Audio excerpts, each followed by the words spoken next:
প্রতিদিনের নিত্য কাজ সেরে রান্না তো আমাদের করতে যেতেই হয়।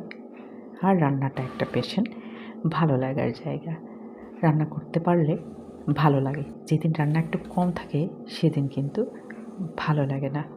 আমার মতো বেগুন কার প্রিয়? বেগুন আমার এত প্রিয় যে আপনাদেরকে কী বলবো বলে বোঝাতে পারি না। আর এই বেগুনগুলো না অনেক দিন থেকে ফ্রিজে রয়ে গেছে। অনেক সবজি আসে তো অনেক সময় কিছুটা রয়ে যায়। তো আজকে ভাবলাম একটু বেগুনগুলোকে অন্যভাবে করে নিই।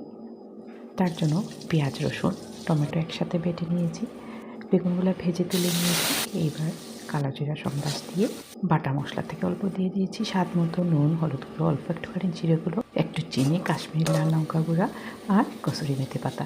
মেথি পাতাটা স্বাদটা একটু দ্বিগুণ বাড়িয়ে দেয়, একটু আচারি ফ্লেভার আসে। এবার ভাজা বেগুনগুলো দিয়ে নেড়ে চেড়ে নামিয়ে নেব। একদম সহজে হয়ে গেল।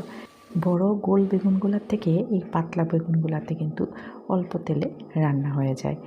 বেগুন যেভাবেই রান্না হোক, পোড়া হোক, ভর্তা হোক, চচ্চড়ি হোক, শস্য দিয়ে হোক, কাঁচা লঙ্কা দিয়ে ঘি ভাত হোক, বেগুন ভাজা তো দারুণ।